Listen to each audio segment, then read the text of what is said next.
విష్ణు గారు చెప్పండి, మీ అనుభవాలు ఏంటి? ఈ ఈ పరిణామం ఎందుకు జరిగింది? వీటిని ఎట్లా అదుపులోకి తీసుకురావాలి? సార్ ఇప్పుడు ఇందాక విజయబాబు గారు చెప్పినట్టుగా చాలా బలమైనటువంటి శక్తిగా ఈ ప్రైవేట్ ట్రావెల్స్ యాజమానులు ఉన్నారు. ఇది ఏ ప్రభుత్వం వచ్చినప్పటికీ కూడా వాళ్ళు ఒక వ్యవస్థలాగా అంటే ప్రైవేట్ వాళ్ళతో కాదు విష్ణు గారు, ఒక చిన్న మాట, ప్రైవేట్ వాళ్ళే బ్రహ్మాండంగా నడుపుతారని ఆసుపత్రులు ఇచ్చేస్తాం, అవి ఇచ్చేస్తాం అని చెబుతుండే వాళ్ళకి ఇప్పుడు ఇది ఒక గుణపాఠంగా తీసుకోవాలి. అంటే అట్లా అని చెప్పి ప్రైవేట్ వాళ్ళని అసలు ఏమి ఇవ్వద్దని కాదు నా ఉద్దేశం. కానీ అన్ని ప్రభుత్వాస్తులు కూడా ప్రైవేట్ వాళ్ళకి ఇచ్చేయాలి అనేటువంటి థీరీ అమలు చేస్తున్నటువంటి ప్రభుత్వానికి ఇది కూడా అనుభవంగా తీసుకోవాలేమో అనిపిస్తుంది.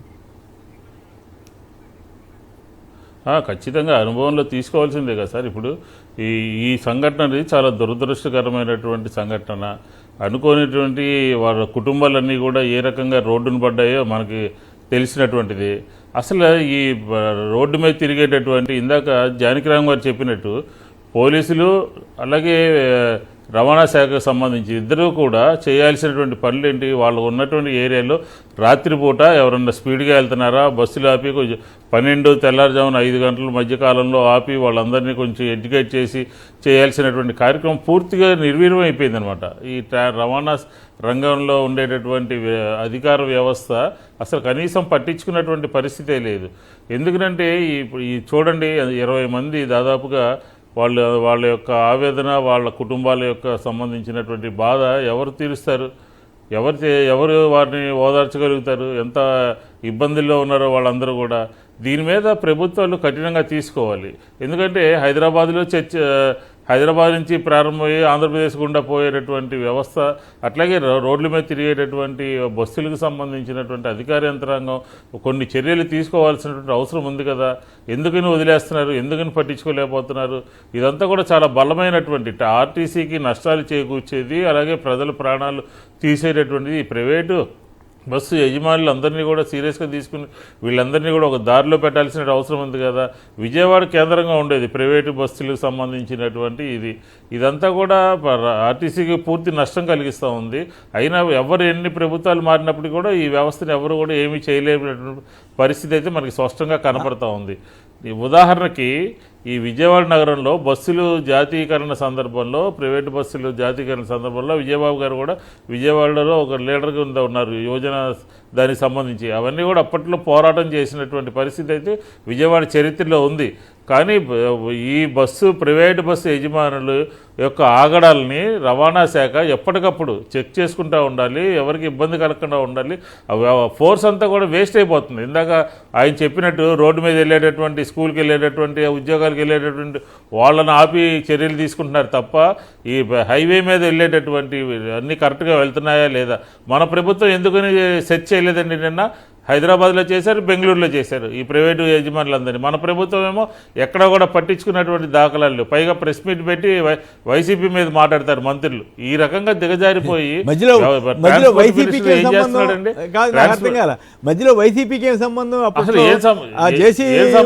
కాదు, అప్పట్లో దివాకర్ ట్రావెల్స్ దానికి సంబంధించినటువంటి కేసు నాగాలాండ్లో రిజిస్ట్రేషన్, ఆ గొడవంతా అయితే చర్య తీసుకుంటే వాళ్ళని తెలుగుదేశంలో పెట్టుకుని ఘనంగా సపోర్ట్ చేసింది వాళ్ళు కదా.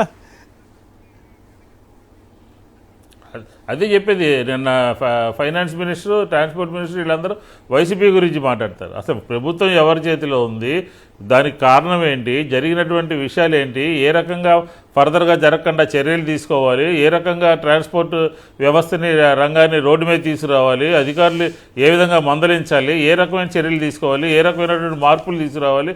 గాలికి వదిలేసి ప్రభుత్వాన్ని పూర్తిగా మంత్రులు కానీ, ప్రభుత్వంలో ఉన్నటువంటి పెద్దలు కానీ 24 గంటలు వైసీపీ మీద పడి ఏడిస్తే ఏం ఉపయోగం ఉంది?